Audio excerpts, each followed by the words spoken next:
मुंबई का एक हॉस्पिटल है जहां पर लगभग 14 साल की एक लड़की एडमिट है। उस लड़की के इलाज के लिए लेडीज़ डॉक्टर, पूछताछ के लिए तो लेडी पुलिस अधिकारी, साफ सफाई करने अगर कोई वहां पर जाएगा तो लेडीज़ डिपार्टमेंट में से ही कोई जाएगा। यानी कि उस कमरे के अंदर अगर किसी की एंट्री है तो सिर्फ और सिर्फ महिला की और लेडीज़ की। इसके अलावा कोई भी व्यक्ति पुरुष नाम से ना तो वहाँ पर कोई एंट्री होगी और ना ही पुरुष का नाम वहाँ पर लिया जाएगा। दरअसल वो लड़की पुरुष नाम से इतना भयभीत है, इतनी डरी हुई है कि नाम सामने आते ही लड़की की सांसें ज़ोर ज़ोर से चलने लगती हैं। उसे देखकर ऐसा लगता है कि जैसे कि वो मर जाएगी। 11 सितंबर की शाम 5 बजे तक भी वो लड़की जिंदगी की जंग लड़ रही थी और सांसें उसकी ऐसे ही चल रही थी। उसे वाकई में बहुत ज़्यादा प्रार्थना की ज़रूरत है। वो लड़की दिल्ली के निर्भया से कम नहीं है, क्योंकि उसके साथ भी कुछ ऐसा ही हुआ है, बल्कि उससे अगर ज़्यादा भी कहें तो कम नहीं होगा। नमस्कार, स्वागत है आपका हमारे चैनल पर। आज की जो सच्ची घटना मैं आपको सुनाने जा रही हूँ, ये सच्ची घटना है महाराष्ट्र पुणे शहर की। दरअसल यहाँ का एक थाना लगता है बनवारी, और इसी थाने क्षेत्र में एक रहने वाली एक लड़की जिसकी उम्र लगभग 14 साल होगी, उसके माता और पिता किसी नर्सरी में नौकरी करते हैं, काम करते हैं, पेड़ पौधों की वो रखवाली करते हैं, उनको तैयार करते हैं। ये 31 अगस्त की रात 10 बजे के आसपास की ये वारदात है। ये लड़की अपने एक दोस्त से मिलने के लिए पुणे के रेलवे स्टेशन पर पहुंच जाती है। वहां जाकर उस लड़की का वो इंतज़ार कर रही थी। रात के 10 बज चुके थे, मगर उसका दोस्त वहां पर नहीं आया, जिसको लेकर के वो बहुत परेशान हो जाती है। और अचानक ही उस लड़की पर एक ऑटो वाले की नज़र पड़ जाती है, और जैसे ही ऑटो वाले की उस पर नज़र पड़ती है, ऑटो वाला उससे पूछता है कि तुम क्यों रो रही हो, क्यों परेशान हो, क्या मैं तुम्हारी कोई मदद कर सकता हूँ।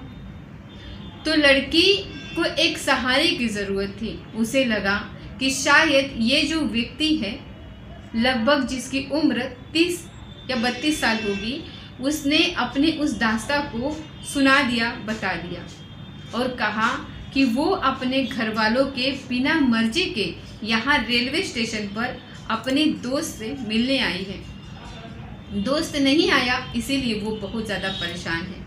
इतना सुनने के बाद वो ऑटो वाला वहाँ से चला जाता है और करीब 10 मिनट के बाद फिर वापस लौट करके आता है, और उसने कहा कि जिसका तुम इंतज़ार कर रही हो, दरअसल वो लड़का बाहर खड़ा हुआ है और वो यहाँ आना नहीं चाहता। वो शर्मिंदा है अपने किए पर, क्योंकि उसे लेट हो चुका है। इसीलिए मेरे साथ चलो और मैं तुम्हें उससे मिला दूंगा। लड़की क्योंकि रो रही थी काफ़ी देर से, उसके पास ना तो पीने के लिए पानी था और ना वहाँ आसपास कोई उसे पानी के स्रोत था। उस ऑटो ड्राइवर ने उसको एक पानी की बोतल दे दी और उसने पानी पी लिया। दोनों साथ साथ पहाड़ तक चल रहे थे। अचानक से लड़की को चक्कर आने लगता है और वो गश खाकर, इससे पहले कि गिरती, वो लड़का उसे ऑटो तक लेकर पहुंच जाता है और उसके बाद उसे जंगल की ओर लेकर के जाता है, जहां पर ले जाने के बाद उसके साथ बलात्कार करता है। कई घंटे तक उसे अपने साथ रखता है और 14 साल की लड़की, उसे कुछ होश नहीं था क्योंकि वो नशे में थी। उसे पानी के रूप में कुछ नशीला पदार्थ पिलाया गया था। इसके बाद 2 या 3 घंटे बीत जाते हैं। वो ऑटो ड्राइवर एक लॉज में उसको लेकर के जाता है और एक छोटा सा वहाँ पर होटल होता है। उस होटल में जब लेकर के जाता है तो वहाँ पर पहले से ही कुछ लड़के, कुछ और युवक वहाँ पर इंतज़ार कर रहे थे। लड़की एक कमरे में जाती है 31 अगस्त की रात 10 बजे का ये वाक़या शुरू होता है और उसके बाद होटल में जाने के बाद, लॉज में जाने के बाद उस लड़की को अंदर कमरे में बंद कर दिया जाता है और उसके पूरे कपड़े उतार दिए जाते हैं, यानी कि उसके बदन पर अब एक भी कपड़ा नहीं था।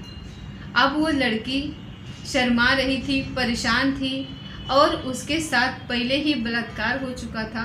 धीरे धीरे उसे होश आता है, तब तक उसके साथ लगभग 12 लड़के बारी बारी से रेप कर चुके थे। दिन निकल आता है और दिन निकलने के बाद रात भर यही काम चल रहा था। एक के बाद एक लड़का आता रहता है और ये सिलसिला लगातार चलता रहता है। शाम हो जाती है, यानी कि इस कमरे के अंदर वो लड़की लगभग 24 घंटे तक रहती है और वो 12 लड़के 24 घंटे तक उसके साथ बलात्कार और बलात्कार ही करते रहते हैं। वो भूख से, प्यास से तड़पती रहती है। वो कई बार कहती है कि मुझे खाने के लिए कुछ दे दो, मुझे पीने के लिए पानी दे दो, मगर कोई भी उसकी गुहार नहीं सुन रहा था, उसकी कोई पुकार नहीं सुन रहा था। उसकी चीखों की आवाज़ भी उस कमरे से बाहर जा भी रही थी, तो न जाने क्यों उस होटल मालिक या फिर आसपास के लोग उन आवाज़ों को सुन ही नहीं पा रहे थे या इग्नोर कर रहे थे। ये भी बताया जा रहा है कि उस लड़की को बार बार इंजेक्शन दिया जा रहा था, नशीली चीज़ें दी जा रही थी कि जिससे वो शोर न मचा सके। इस बीच उस लड़की ने बार बार रिक्वेस्ट करती रही, माफ़ी मांगती रही, उसे बचाने की गुहार लगाती रही। इन 12 लड़कों में से एक लड़के को दया आ जाती है और उसके बाद ये लड़का उस लड़की को ले जा करके मुंबई के दादर रेलवे स्टेशन पर ले जा करके इसको छोड़ देता है। अब ये आरोपी 12 के 12 ये फरार हो चुके थे। इन्होंने सोचा कि शायद अब वो लड़की चली जाएगी। दादर रेलवे स्टेशन पर जाने के बाद वहाँ पर 2 सफाई कर्मचारी मिलते हैं और दोनों सफाई कर्मचारी उस लड़की की हालत को देखने के बाद उसके साथ बलात्कार करते हैं। यानी कि अभी वो उन लोगों से बची थी कि 2 सफाई कर्मचारी ने भी उसके साथ वही दुष्कर्म जैसे घटना को अंजाम दे दिया। दादर रेलवे स्टेशन के सफाई कर्मचारियों ने उसके साथ दुष्कर्म करने के साथ अपने पास काफ़ी समय तक उसको रखा और एक ऐसी ट्रेन में उसको बैठा दिया जिस ट्रेन की जो दिशा थी वो उत्तर की ओर जा रही थी। कई 100 किलोमीटर का सफ़र तय करते करते लड़की चंडीगढ़ पहुंच जाती है। एक कोने में डरी हुई सी, सहमी सी वो बैठी थी। इस बीच न जाने कितने लोग आते हैं जाते हैं, मगर किसी भी व्यक्ति की नज़र उस लड़की पर पहुंची ही नहीं। वो बहुत बड़ी परेशानी से गुजर रही थी। उसकी परेशानी किसी को दिखाई ही नहीं दी। ये भी किसी ने जानने की कोशिश नहीं की। 48 घंटे से ज़्यादा उसके साथ 12 अलग लोगों ने, 2 सफाई कर्मचारियों ने बलात्कार किया था। उसके साथ इतनी दरिंदगी हुई थी, न जाने क्यों किसी की नज़र उस पर गई ही नहीं। जैसे ही ट्रेन चंडीगढ़ में जाकर के रुकती है, एक जीआरपी का पुलिसकर्मी उधर से निकल रहा था। अचानक उस लड़की को देखकर पल भर में वो समझ जाता है कि कुछ तो गड़बड़ है इसके साथ। वो उस लड़की से कहता है कि तुम परेशान हो, मैं तुम्हारी कुछ मदद कर सकता हूँ। मगर वो लड़की पुरुष जाति के नाम से डरी हुई थी, घबराई हुई थी, क्योंकि वर्दी में भी तो एक पुरुष ही था। उसे लग रहा था कि हो ना हो ये भी उसे ले जा करके उसके साथ वैसा ही दुष्कर्म करेगा। वो लड़की चंडीगढ़ उतर जाती है क्योंकि उस ट्रेन का लास्ट स्टॉप जो था वो चंडीगढ़ ही था। अब वो रेलवे स्टेशन पर उतर जाती है और डरी सहमी सी एक जगह बैठी हुई होती है। मगर वो पुलिस वाला बहुत अच्छा इंसान था। उसने CW से यानी कि चाइल्ड वेलफेयर कमेटी से संपर्क बनाया और वहाँ के एक महिला अधिकारी को तत्काल मौके पर बुलाया और उस लड़की को खाना खिलाया, उसे अपने पास बिठाया और घंटे तो उसको दुलारती रही, पुचकारती रही। वो महिला ऑफिसर, एक माँ की भूमिका में वो महिला अधिकारी ने उसका कुछ ही घंटों में दिल जीत लिया। दिल जीतने के बाद उसने लड़की ने अपनी आप बीती बताई। पुणे से लेकर चंडीगढ़ पहुंचने तक की एक एक वाकया जब उसने बताया तो महिला अधिकारी का रो रो कर बुरा हाल हो गया। और साथ ही जो अधिकारी, जो पुलिस वाला था, वो अलग रोते रोते उसका भी बुरा हाल हो चुका था। बात रोने वाली भी थी कि किसी भी बेटी के साथ, किसी भी बहन के साथ इतनी भयानक वारदात अगर होती है तो शायद आंसुओं के अलावा और कुछ निकलेगा ही नहीं। निकलेगा तो सिर्फ उन दरिंदों के लिए बद्दुआएं या फिर उनके लिए कानून से सख्त कार्रवाई की मांग निकलेगी, गुहार निकलेगी। उधर जब लड़की अपने घर से अचानक से गायब हो जाती है तो उसके माँ बाप, जो कि बहुत ज़्यादा पढ़े लिखे नहीं थे, उन्होंने वहीं अपने बनवारी थाने में जाकर के अपने बेटी की गुमशुदगी दर्ज कराई थी। लेकिन पुलिस यहाँ के भी वाकई में बहुत अच्छी थी। बनवारी थाने की पुलिस ने आसपास के लोगों से पूछताछ की और धीरे धीरे उसके बारे में जानने की कोशिश की। उसका जो मोबाइल नंबर था उसकी सीरियल निकलवाई। उस इलाके के जितने भी सीसीटीवी कैमरे थे उनके बारे में पता करने की कोशिश की, मगर उस लड़की के बारे में कुछ भी पता ही नहीं चलता। और पता चलता है तो उसके बाद पुलिस ने बड़े ही गंभीरता से, बड़े ही शालीनता से इस मामले की बहुत ही खूबसूरती के साथ जांच की।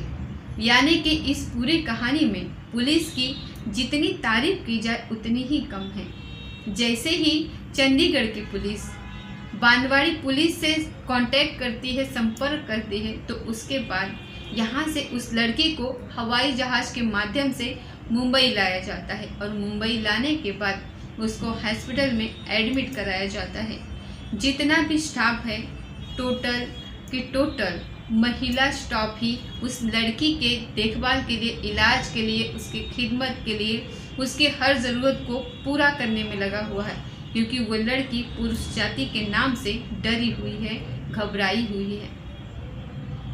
इसके बाद पुलिस ने जब इस मामले की जांच पड़ताल शुरू की तो 100 से ज़्यादा सीसीटीवी कैमरे को खंगाला गया और खंगालते खंगालते आखिरकार पुणे के रेलवे स्टेशन पर एक ऑटो जाता हुआ दिखाई देता है। उसी में वो लड़की थी और उसी ऑटो का नंबर उस सीसीटीवी कैमरे में कैद हो जाता है। पुलिस ने उस आरोपी को, जिसकी उम्र 30 से 32 साल थी, उसको गिरफ्तार किया, उसको पकड़ा और एक एक करके जितने भी लोग थे, यानी कि 12 के 12 लोगों को पकड़ा। उसके बाद इस लड़की ने जो बताया था, अपना बयान दिया था दादर रेलवे स्टेशन के, वो दोनों सफाई कर्मचारियों को भी पकड़ा। फिलहाल पुलिस ने अभी तक इस मामले में 16 आरोपियों की गिरफ्तारी की है, जो इस केस से सीधे सीधे तौर पर जुड़े हुए हैं।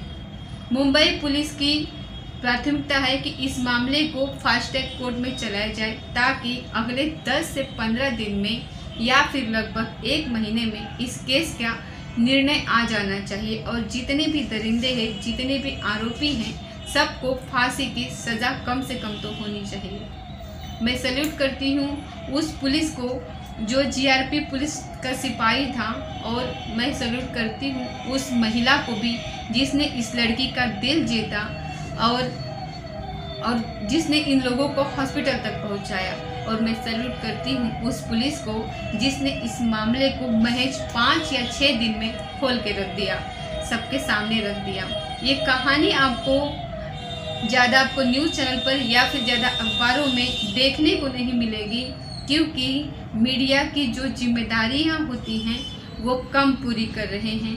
वाकई में इस खबर को उठाने की ज़रूरत थी, लोगों को सचेत और जागरूक करने की ज़रूरत थी, उस बेटी को न्याय दिलाने की ज़रूरत थी, जो शायद मीडिया इस मामले में दिलचस्पी नहीं ले रहा है।